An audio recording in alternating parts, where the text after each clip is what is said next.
This week on the video version of the Business of Tech, Facebook's big data leak, returning to the office, the Supreme Court weighs in on APIs, an IT spending trend, T-Mobile and Best Buy are coming from micro businesses, lessons on managed services from the Fed, and what lawsuit shows the end of a business model. All that and more. Hit like and subscribe, and let's dive right in.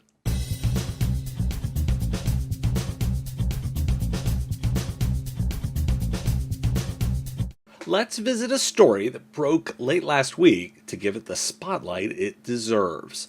Microsoft has won a contract with the U.S. Army for HoloLens headsets. 120,000 headsets for just shy of $22 billion. This is the next step in their working relationship with the Army, started in 2018. The plan is high-resolution night, thermal, and soldier-borne sensors combined into a heads-up display. This is scaling up from the prototype from that previous work. Meanwhile, Kara Swisher, in an interview for the New York Times, talked with Apple's Tim Cook about augmented reality. He agreed with her framing that the tech is critically important to Apple's future. Now, why do we care? I'm parroting online a little here. For all the moonshots Google or Facebook have taken, here's a Microsoft one that's in the field and making money. This is the real deal, with practical applications and a massively significant contract. In augmented reality, Microsoft is a real player, and everyone else is still trying. I'd bet on Apple being next up to take a lead in the consumer space. Is this primed to hit everywhere? Nope, but that doesn't mean it's not real. I was banking on gaming being the play. Nope, military use wins out. Consumers feel like they will benefit. Monday morning, so it must be time for some breach notifications. Over the weekend, a threat actor released around 500 million Facebook users' data, which is spreading widely online. It includes phone numbers, full names, locations, emails, and biographical information. It dates back to 2019 and a bug in the Add Friend feature. The breach has been added to the Have I Been Owned database. While on the security beat, U.S. Department of Homeland Security is focusing on a series of 60-day sprints to address ransomware, industrial control systems, transportation and electronic security, and capacity building. Now, why do we care? The advice here remains that data release like this is very long tail. This will be used over and over again for a long time. That's a lot of phone numbers out there and all the basics for use with attacks. I highlighted the sprint approach because of the application of agile development to security practices. Couple that with these 4 principles. We've never seen this before is not an excuse. Never trust, always verify. Always assume the attackers are already inside. And don't chase bad, ensure good. We may have spoken too soon on the reopenings. Microsoft has pushed back their plan from July to September. Why do we care? In the swipe, steal with integrity and pride everywhere model, don't build your own reopening model when companies are intentionally releasing theirs. And be agile. Plans are going to change. Let's lead with the biggest tech news. In a ruling Monday, the Supreme Court found that Google could legally use APIs from Oracle's Java when it built Android. Quoting from The Verge, Google's copying of the API to re-implement a user interface, taking only what was needed to allow users to put their accrued talents to work in a new and transformative program, constituted a fair use of that material. The Supreme Court ruled in a 6-2 opinion, with one justice not taking part in the ruling. It overturned an earlier federal decision which found that Google's use of the API had constituted infringement. The ruling determines that APIs are different from other portions of the code. Quote, as part of the interface, the copied lines are inherently bound together with uncopyrightable ideas and the creation of new creative expression, Justice Stephen Breyer wrote in his opinion. Unlike many other computer programs, Breyer wrote, much of the copied line's value came from developers being invested in the ecosystem rather than an actual operation of the program.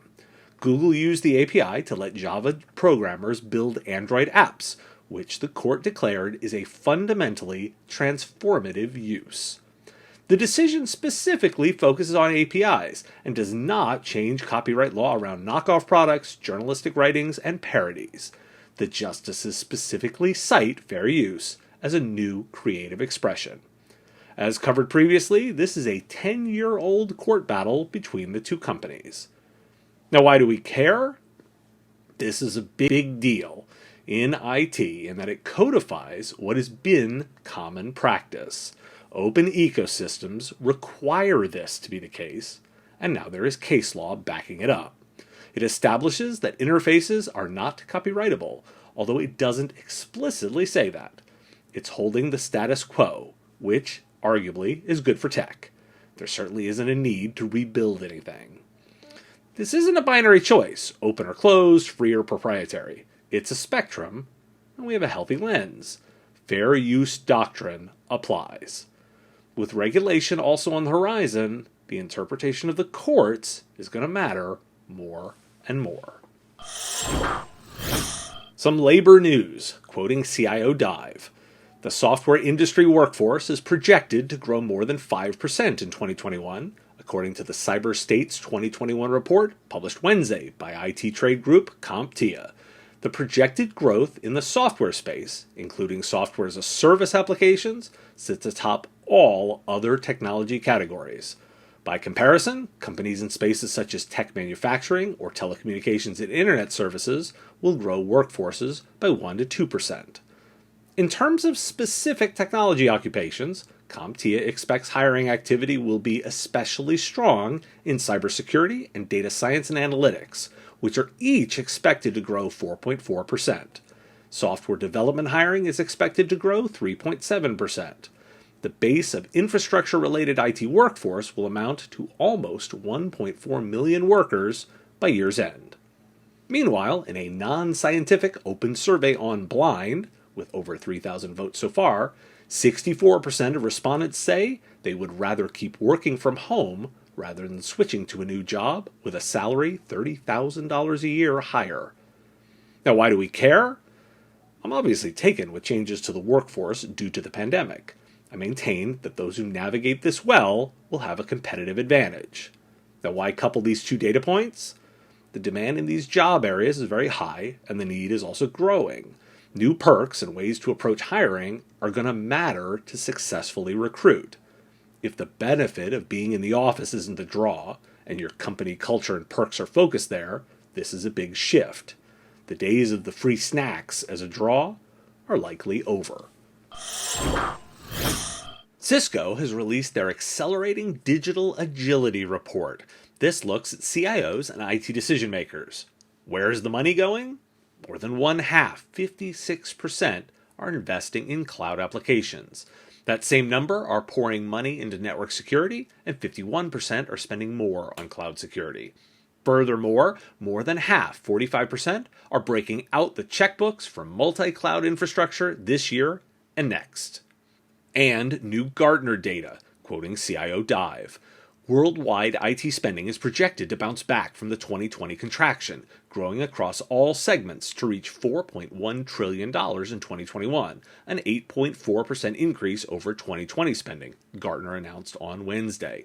Pandemic recession recovery has taken a K-shape, where some sectors, including government, insurance, and banking, are spending in line with pre-pandemic levels, according to John David Lovelock, Distinguished Research VP at Gartner. Other segments, such as transportation, wholesale, retail, and parts of education, are not projected to reach recovery levels until 2023. In 2020, for the first time, IT benefited from spending cuts in other departments. In normal times, we take money out of IT and we put into other departments, such as sales, marketing, or product development, Lovelock said. As companies plan office returns or hybrid work setups, one of the main questions going forward centers on facility and office spending. Now, why do we care? Follow the money, right? It's going up this year, and it's about the sector you're in, and cloud and security. Getting closer to your customers and understanding your customer's customer is the trick. It accelerated due to the pandemic and is now the key to understanding that K-shaped recovery. I didn't cover this yesterday when discussing the Supreme Court ruling to not muddy the waters, so quoting protocol. In his concurrence, Justice Thomas agrees with the decision, but argues that, in fact, Twitter's recent ban of the real Donald Trump account suggests that it's platforms themselves, not the government officials on them, that hold all the power. Quote, as Twitter made clear, the right to cut off speech lies most powerfully in the hands of private digital platforms, Thomas writes. The extent to which that power matters for purposes of the First Amendment and the extent to which that power could lawfully be modified raise interesting and important questions. Thomas argues that some digital platforms are sufficiently akin to common carriers like telephone companies. A traditional telephone company laid physical wires to create a network connecting people, Thomas writes. Digital platforms lay information infrastructure that can be controlled in much the same way. Now, why do we care? It's the references to being a utility that are why we care. I'm not sure I agree with Justice Thomas about these platforms as a utility. I'm more in favor of the creation of true public spaces instead. However, the courts are looking at pieces of technologies as utilities, and that's what's of note. I'm making the case about broadband as a utility. Here, Justice Thomas is looking at communications. There's a healthy debate to be had here. The point is not about the debate itself yet, but the fact that it's happening. When I say regulation is coming, here's more of it. Remember that Florida water treatment plant story in February? The one where someone was able to change the chemical levels remotely? Turns out it also happened in March of 2019 in Kansas. A 22-year-old is now accused of shutting down the region's water cleaning system and intending to do harm. This was revealed in a statement from the Department of Justice. I'm also going to highlight a story of a ransomware attack in Norway. It's a stand-up ransomware story, except here, the company went fully public with the attack, complete with videos of the team switching to manual operations. Officials say the collaboration has prevented numerous other attacks. Why do we care? I'm not going to dwell on the "it keeps happening" train. I highlighted the difference specifically to showcase the alternative approach. It's a good long read to dig into how being transparent ended up with a different outcome. Doing the same thing and expecting different results is insanity. New approaches to security are exactly because of this reason. Want to ask, why do we care? T-shirts, stickers, water bottles, and even aprons. Pick up some of our great stuff at the link in the description below and support the show directly. Longtime listeners know I'm tracking the move back to the office. Per the New York Times, more than 80% of companies are planning hybrid arrangements with employees back 3 days per week. Here's what to expect in those offices. Expanded gathering spaces. Face-to-face interactions is definitely one thing Zoom can't replicate, so offices will expand meeting spaces to facilitate safe collaboration. There's going to be tech for hybrid work. With many employees choosing to work remotely full-time, expect more large screens, digital whiteboards, 360-degree cameras, top-tier sound equipment, and potentially holograms to make it feel like people are physically present. Much more flexible furniture. Larger common areas will require movable tables, carts, and partitions for different arrangements. There'll be touchless everything. Moving through buildings will be a hands-free experience with turnstiles, doors, and elevators operated by sensors, voice, and apps. And hot desks. Hybrid work arrangements also mean fewer people in the office and the need for fewer individual workstations. Desks will be up for grabs and have to be reserved in advance. Now, let's take a geographic view of work from home. What's happening in each state? Colorado has the highest share of the labor force working from home, 8.3%, which is 3.5 times higher than in Mississippi, the state with the lowest, at 2.4%. New Hampshire has the highest share of households with a broadband internet subscription, 79%, which is 1.7 times higher than Mississippi, the state with the lowest, at 48%. Connecticut has the highest share of households with access to broadband speeds over 25 megs, almost 99%, which is 1.5 times higher than Mississippi, the state with the lowest, at 65%. South Dakota has the fewest cybercrime victims per 100,000 residents at around 54, which is 4 times fewer than in Nevada, the state with the most, at 214. Indiana has the lowest amount lost per victim as a result of internet crime, around $2,500, which is 11.5 times lower than in Ohio, the state with the highest, at around $28,000. Oklahoma has the lowest residential retail price of electricity, 8.88 cents per kilowatt hour, which is 3.3 times lower than in Hawaii, the state with the highest, at 29.14 cents per kilowatt hour. Now, why do we care? There's opportunity in all these changes for services companies. What isn't spoken as much is the building of digital parity, where the in-office experience and the remote experience are equivalent. Rearrange the desk however you want, but unless workers in both places have the ability to execute at the same level, companies aren't done. My interest in the list of states is to cite that many are not your common ones to make a list of work-from-home technology states. I'm convinced employees are going to come from more places. Here's my evidence. Power is cheap in Oklahoma, or full of willing remote workers in Colorado. T-Mobile, besides launching their new home internet service, also launched a program to open new retail stores in small U.S. towns and is adding hometown experts to towns where it cannot build stores. Meanwhile, Best Buy is testing a new membership program. Called Best Buy Beta, it includes unlimited support from Geek Squad, 24/7 concierge service, and free installation on products and services. It will also include 2-year warranties on products and is priced at $199 per year. Now, why do we care? Sure, consumer-focused moves, but embedded in there are services that I fully expect micro-businesses to be leveraging too. If you're in traditional small business-focused IT infrastructure, you should be noticing that large national players are eating away at the consumer market, and that's going to naturally include those micro-businesses. Just keep watching. I predict SMB is next. A survey conducted by FedScoop and paid for by GDIT took a look at the managed services provider market in federal agencies.